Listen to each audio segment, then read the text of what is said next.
नागपुर के कामठी स्थित dragon palace temple स्थित विपश्यना ध्यान केंद्र में गुरुवार को एक दिवसीय ध्यान शिविर का आयोजन किया गया।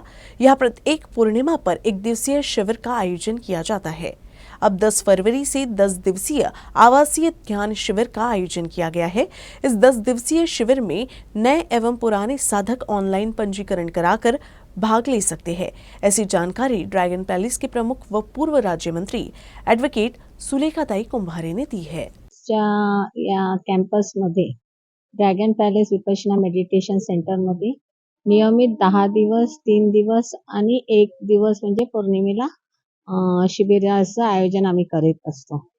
वर्षभराचा कार्यक्रम आम्ही जाहीर केलेला आहे आणि 10 दिवसाचं आणि 3 दिवसाला लोक या ठिकाणी निवासी म्हणून येत असतात। त्यांचं राहण्याची सोय इथे केलेली आहे।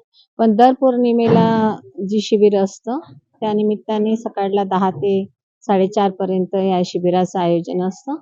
मोठ्या प्रमाणात लोक यामध्ये सहभागी होऊन या शिबिराचा लाभ घेत असतात आणि मला असं वाटते की आजच्या या संपूर्ण व्यवस्थेमध्ये जिथे मनुष्य हा फार दुःखी आहे आणि प्रत्येक ठिकाणी तणावग्रस्त आहे, अशा परिस्थितीमध्ये हे ध्यान साधना जीवनाचा फार महत्त्वपूर्ण घटक आहे आणि मला असं वाटते की या माध्यमातून विपश्यना आणि ध्यान साधना हे करणं गरजेचं आहे। त्यामुळे हा आमचा एक प्रकारचा लोकांना एक सल्ला आहे आणि सूचना आहेत की ज्यांना या शिबिरामध्ये भाग घ्यायचा असेल त्यांनी दर पौर्णिमेला या ठिकाणी शिबिरामध्ये ते सहभागी होऊ शकतात।